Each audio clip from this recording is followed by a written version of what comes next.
Anong decision mo ngayon, Dennis? I still have other children that I can concentrate with. Kung hindi na nila ako matatanggap, hindi ko na rin matatanggap that yung treatment na nangyari. Kasi ang feeling ko, dun sa March 18 dinner, kaya akala ko that was a reunion of love eh. Ang feeling ko, the welcome that I had dun sa dinner na yun was so lively and maganda, masarap. And then sabi ni Chloe, I want you to look good. So ang feeling ko, dun sa I want you to look good, Papa, on that day. Kahit ikaw, sabihan ka ng anak mo nun, anong ibig sabihin nun? You look good as a guest ba? Yun ba ang dating sa'yo? Ano talaga yung feeling mo na ikaw maghatid sa altar? Yes, because of those words. Okay? Mga 8 ng umaga, I message Chloe. Sabi ko, I'm so happy for both of you. Love, more love. Chu.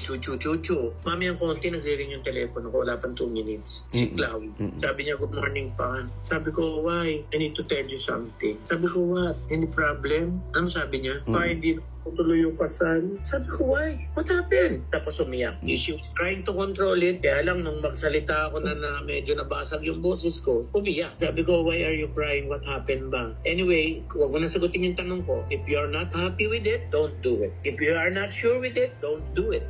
English ako, English era yun. Sabi niya pa kasi napilitan siya magsalita kasi for the past 1 week, hindi ko nakikita yung interest ni Basti na magpakasal kami. Parang hindi siya sure. Sabi ko, ay mahirap yan anak. Huwag ka nang tumuloy. It's okay. People will understand. I will understand. Sabi ko, number 1, you're beautiful. Number 2, you are still young. And number 3, you are a very good human being.